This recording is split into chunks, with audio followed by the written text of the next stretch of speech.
Vlámanie do pohostinstva po vypáčení vchodových drevených dverí. Pohostinstva, krčmy, reštaurácie sú takisto častým objektom zlodejov a tak ako v tomto prípade aj mladiství neohrdnú pred takýmto niečím. Dvoch mladistvých chlapcov vo veku 14 a 15 rokov obvinili medzilaboreckí policajti z prečinu krádeže. Obvinená dvojica sa počas týždňa v noci z útorka na stredu vlámala do jedného z pohostinstiev v Medzilaborciach.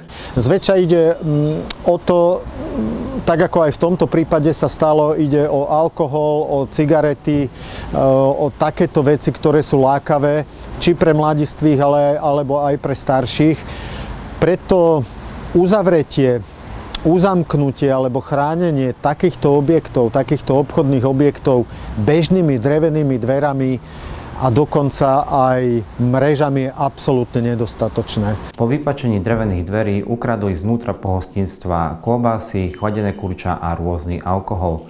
Celková škoda bola vyčíslená na 120 eur. Treba si uvedomiť, čo všetko môže byť lákadlom pre zlodejov. Pretože v súčasnej dobe už nie sú výnimočné ani krádeže do pohostinstiev, nakoľko aj tieto zariadenia okrem alkoholu predávajú aj rôzne iné veci, potraviny, cigarety, rôzne sladkosti. Prípadne páchatelia predpokladajú, že v kase ostane aj nejaká hotovosť. V nočných hodinách drevené dvere, ktoré držia dokonca v drevenej alebo aj v plechovej zárubni, pri akomkoľvek kvalitnom uzamknutí je možné vypáčiť a vypáčiť veľmi rýchlo, a to z toho dôvodu, že tie drevené dvere majú slabú konštrukciu. Drevo je slabý materiál, sa dá veľmi ľahko rozštiepiť, veľmi ľahko prehnúť a akékoľvek kvalitné zámky, či už visiace alebo kvalitné kovania, kľúčky bezpečnostné alebo dokonca bezpečnostné kľúče, bezpečnostné vložky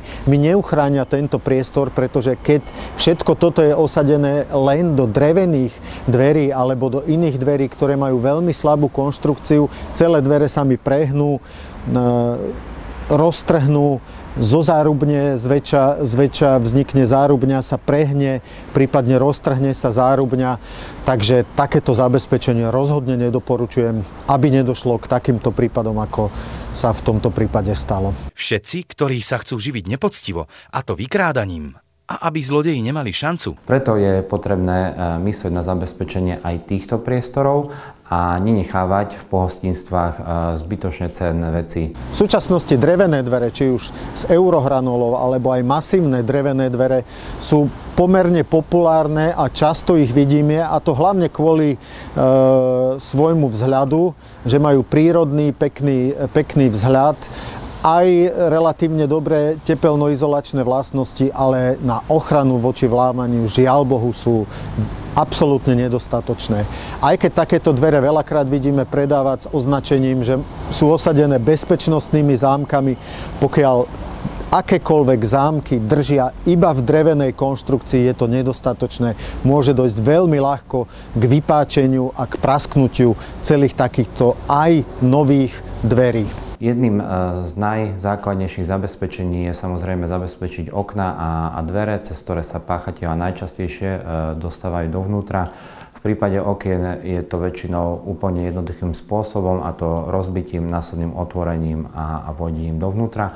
A v prípade dverí je to jednoduché alebo klasické vypáčenie zámku páčidlom, ktoré páchateľ prekoná a následne má opäť voľný prístup. Čiže treba myslieť aj na zabezpečenie takýchto priestorov. Do objektov, ako sú reštaurácie a pohostinstva, ako zabezpečenie voči zlodejom? Môže byť aj pohostinstvo pripojené na pult centralizovanej ochrany. Záleží už od majiteľa, či sa rozhodne takúto službu využiť. Treba zvážiť možnosť osadenia kvalitných, certifikovaných, bezpečnostných tzv. Termodverí.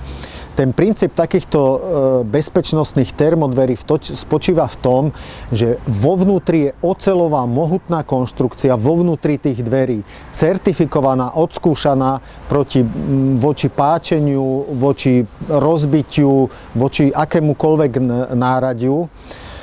osadené kvalitným rozvorovým zámkom. Rozvorovým zámkom to znamená, že uzamknuté dvere nie sú len v bežnej výške, ale sú aj do podlahy, čo je mimoriadne dôležité, samostatne hore a takisto aj na pantovej strane tieto dvere sú uzamknuté. Zaujímavosťou je, že takéto termodvere môžu mať povrch dverí napríklad aj prírodným drevom alebo rôznymi materiálmi, ktoré evokujú vzhľad drevených dverí.